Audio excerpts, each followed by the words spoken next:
with layer 321 outlines selected right here, what I want to do is I want to add a new layer, and it's a new solids layer. So remember that whenever you add a new layer, it adds it on top of the one you've already selected, which is exactly what I want right now. So I'm going to go to Layer, New, and Solid, and my dialog box will pop up here. Now, like I said, we're just going to use the alpha transparency of this layer. It doesn't matter what color it is, it's eventually just going to disappear. Whenever I'm doing masks, I'd just like to use some layer that's like some crazy offside color, like a crazy green or something like that. It just lets me know that this isn't part of the design, it's just a mask. But it's up to you guys what you want to do. So I don't want this to be the entire size of my screen, right? I don't want the mask to be the entire size of my screen, or else I'm going to show everything at all times, which kind of defeats the purpose of what I'm doing. I'm going to change this to, say, 500 by about 300 pixels. And I'm just going to click OK. So I get this big green box that shows up on my composition panel. So what I'm going to do is I'm actually just going to, with my move tool, my black arrow, I'm just going to click and drag it down right so that the top edge is right, let me zoom in here a little bit, just along that white line. Okay, so this is the area where my 321 is actually going to show up. If it's outside of this area, you're not going to see it.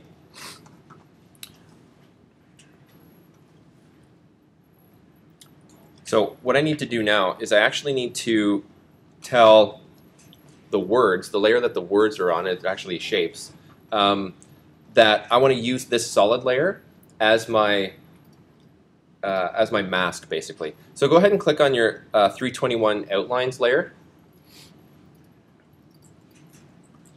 And for this, I'm going to actually use the track matte. The track matte is right here. If you don't see it, does anybody not see the track matte right here in their layers panel? If you don't see it, this little button right down here, expand or collapse the transfer controls panel, that'll open up your track matte. It's this category right here. Okay. So I want to change the track matte from none. And you can see once I click on that downward arrow there, I get this dialog box to show up. It's showing me the solid layers above it. So I want to actually use Alpha Matte Green Solid 1. So you can see what happens there is that it actually, the green box disappears because I'm actually using it as a mask now, or as an alpha transparency. So whenever the 321 is inside of the area that this green solid 1 solids layer was, you can see, it's hard to see on the projector, but you can see the little red corners framing in where that is. Once the text goes outside of that, you won't be able to see it anymore. So what I'm going to do is I'm actually going to animate the text so that it is above the line, and then it drops down below the line, in which case you'll see it appear because it's actually going to be in the area where that green solid layer was. So to do this, I want this to be where it finishes up, right? I'm actually going to move my current time indicator to about frame 15 or 16 or whatever, 15, okay? Because this is where I want it to finish, so this is where I'm going to add my keyframe. I'm just going to fly open the little arrow caret, open my transform attributes, and on the position attribute, I'm just going to hit my stopwatch. Okay. So pushing my stopwatch adds that keyframe right to frame 15 for that. Now what I'm going to do is I'm going to drag my current time indicator over to the left, back to frame 0. And I'm not actually going to move it with the mouse or the arrow tool. I'm actually just going to drag and scrub the second value here. This is the y-axis. I'm going to scrub it to the left here. You can see that as that goes above, it's not the white line that's doing anything, it's the alpha transparency that's doing it. So I'm going to drag that right to there so you can't even see it. So all this animation is doing is the first position is now here, and then as it goes to frame 15, it drops down below the line. and then we can see it. Yep. When I drag mine, it goes like to the left. Oh, so just make sure you're on the second. There's two values here, Kalen. The first one is your x-axis, and the second one is your y-axis. Oh.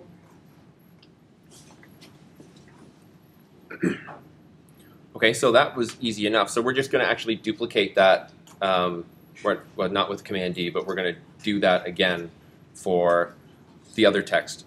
I'm just going to close those layers to give myself some more real estate in my layers panel. And I'm going to click on the graph outlines layer, because remember, whenever I add a new solids layer, it's going to go right above the one that I'm already selected on.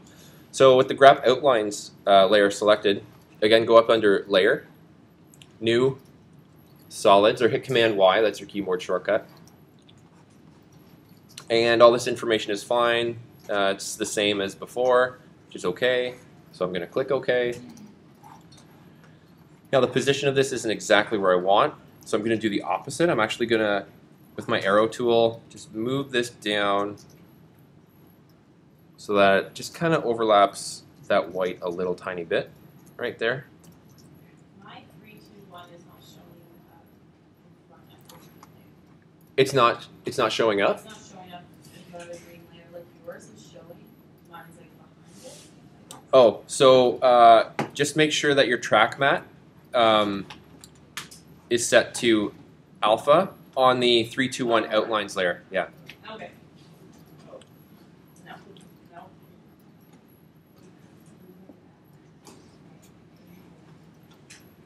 Yeah, Kaylin.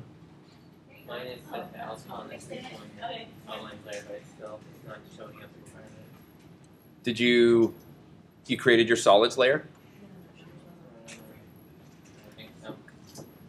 Okay, so do you have the little icons right here on your solids layer and your shape layer that's showing you that this is the mask for this layer? You should have, here, let me zoom in. You should have this little mask icon showing you that this is the mask for this layer. If you can't see your 3, 2, 1, you might be on the wrong frame as well. Oh, yeah. That's what was wrong with Olivia. If you can't see it, you might still be on frame 0, but if you go to frame 15, Yeah, that was all I had to do. yeah. So. Oh, you have to go over here. There you go. Yeah, see? Put it on 15. Okay, so now that I've got a solids layer above the graph outlines, I'm just going to click on that graph outlines layer so that I can adjust its track mat as well. So if I just click on the little drop down menu under the track mat for that layer, I'm going to change this to alpha matte green solid 2. So there, so you can't see it, right? That's okay. I want to actually animate this. So I'm going to open up my attributes for that layer.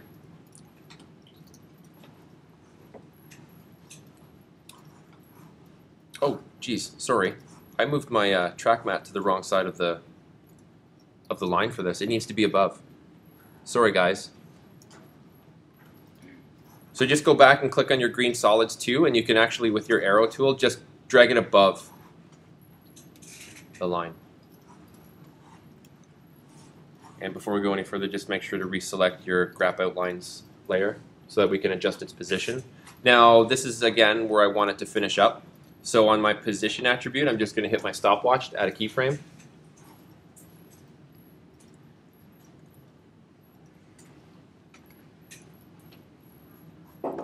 Okay, and then I'm just going to move my current time indicator back to 0. And on that second value, which is the y-axis, I'm just going to scrub it to the left, or sorry, to the right, so that it drops below that line, so I can only see the outlines.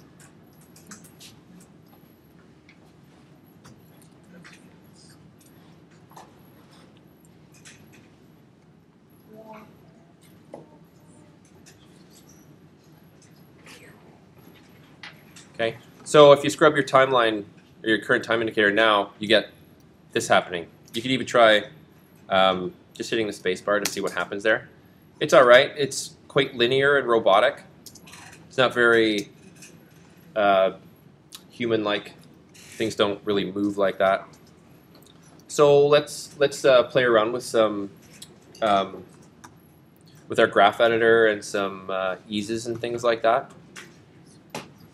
Go ahead and open both the shape layers that have the text, so that the graph outlines and the 321 outlines, so that you can see all of your keyframes. Sorry, what? Just go ahead and just open up your layers so that you can see your attributes, because I want you to be able to see all of your keyframes here. We're just going to add an ease to this really quick, just to make it feel a little bit more real and less linear.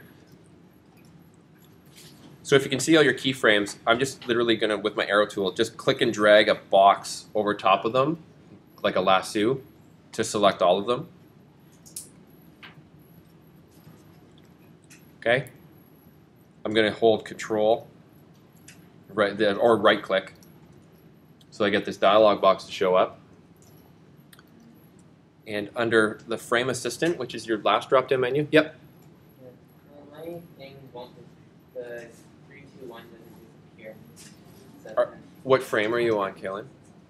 I'm clicking on like that outline. Yeah, but what frame? Frame 15. 15? It doesn't disappear at like, so it doesn't reappear at either 0 or 15. Okay, I'll come over after. Under the keyframe assist, I just want you to go to ease in, or sorry, easy ease. Yeah, every time I say that, I think of NWA. Yeah. So that's a little bit better. If you go ahead and test it now, it's a little bit better. It's slow in and slow out. Fastest in the middle. What did you click on? If you just click and lasso all those keyframes, and then just right click on them. If you don't have right click, you just hold Control and then click on one of them, so you get this pop-up menu. And then the bottom option there is the keyframe assist, which will open up another menu, and you just want to do easy ease, or you can hit F9. So that just kind of slows it in and slows it out, so it's a little bit more realistic.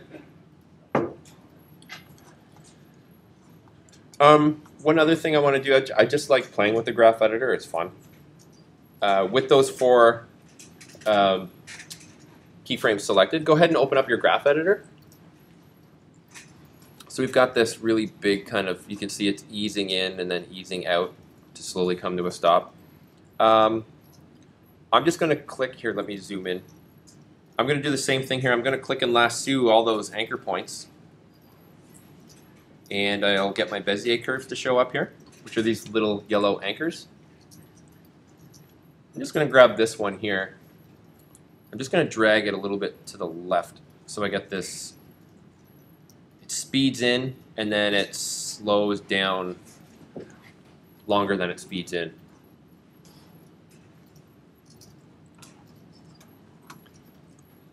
So that looks a little something that looks like that. That's a little bit better. I think that's more human-like.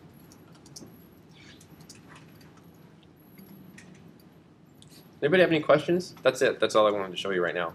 So you could animate anything to go in and out of these. You could actually even animate the solids layers if you wanted to, if you needed to move them around your page. It's really easy. Just change your position. Okay?